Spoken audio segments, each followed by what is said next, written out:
Hi there, I'm Colin Lamb, and in today's lazy adult guitar video, we're going to be discussing distortion and delay. Two classic rock effects that when paired together can provide a simple yet highly effective rock solo tone. And on a side note, I've drank a lot of coffee this morning, and the setup for this video almost gave me 3 Minor Heart episodes. So bear with me, strap in, and let's have some fun.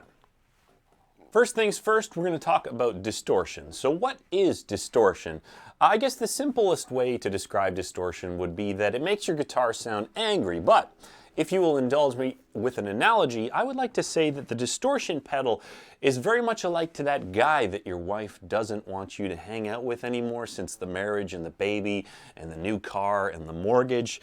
You've known him your whole life. You have a soft spot for him that kind of blinds you to all the bullshit he drags you into, but he's a lot of fun, right? And I think we can demonstrate this perfectly with a little bit of playing. Honey, can I go out this weekend with Greg? I'm fucking Greg! I'm fucking Greg! Honey, I haven't seen him for a while. I think he's going through a rough patch. He lost his job down at the plant or the janitorial department or wherever he worked, and I promise I'll be home by 11. Fuck that, man! We're staying out till 3. We're going to the strip club. Your wife doesn't know you. I'm good.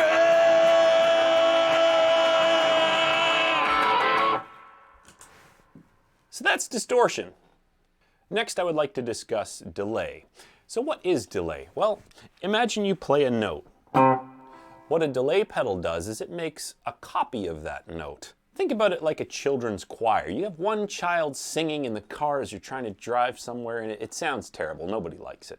But you put 5, 10, 20, whatever it is children together and have them sing all at once, and for some reason it sounds great. This is basically what the delay pedal is doing. It takes the note you played and it makes a number of copies.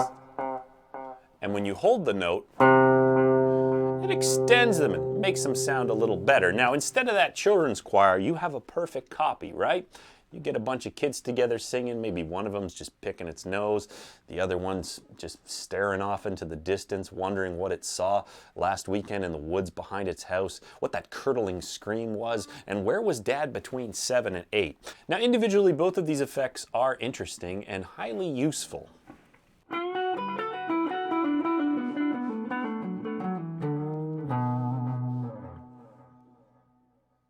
But when used together, they provide what I like to call look at my dick energy.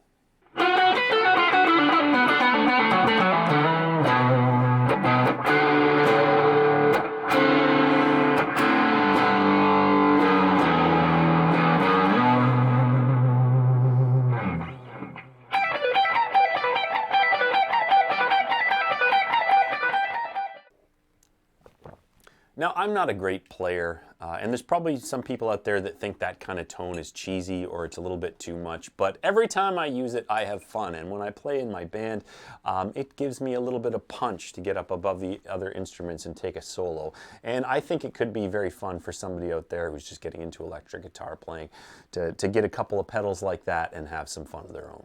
So now let's have a little look at my board here and I'll show you how I was getting those sounds. So what we've got here is a distortion pedal, and it says distortion right on it. This is a JHS 3 Series distortion. It's like $120 in Canada, like $100 down the US. It's probably a clone or a reproduction of something, or I can't really remember what the pamphlet said, but I like the way that it sounds. I was using a Rat before, a Rat clone, but this thing, I think it gives you a little bit of a cleaner distorted tone, if that makes sense.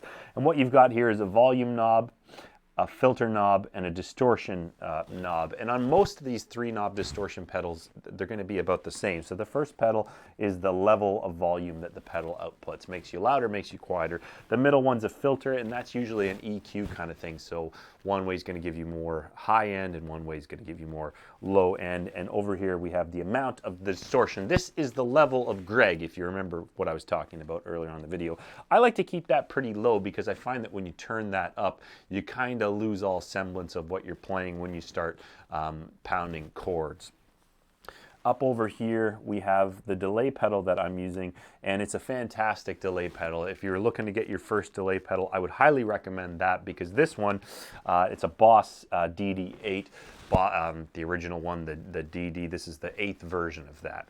And basically up here in the right hand side, you've got a selector knob which allows you to cycle through 1, 2, 3, 4, 5, 6, 7, 8, 9, I think, different types of delay. Boss is a pretty standard manufacturer, and they make individual pedals that'll do most of those things, and you can find literally 10 million delay pedals. I have like 6 of them myself, but this one's great. I like to use tape delay, but there's also the classic Boss analog. And then again, you've got 3 knobs here. The first one's the level, so think of that as the amount of the effect that you're gonna hear. So the volume of the second, the little clone, that little choir of guitar notes, how loud they're going to be compared to your regular sound. The middle one there, I believe, is controls, depending which of these settings you're using. The middle knobs usually control the amount of delays, right? So det det det, or det det det det det det det det det det. And then over here, the time, that's the distance between the note you play and when the repeats start. So again, I highly recommend either of these 2 pedals. They give you a very good sound. If you'd like me to review either of those 2 pedals specifically on the channel, please let me know in the comments. So that is my Lazy Guitar Adult description of distortion and delay. If there's anything you'd like me to cover on this channel, or if you want me to look at any of the gear on the board or anything in general, please do let me know. If you've enjoyed the video, please like it and subscribe to the channel, and please check out my other videos. I have kind of an ongoing series of beginner guitar lessons for lazy adults like you. And remember, if I can play and have fun, so can you. Thank you very much, and take very good care of yourself.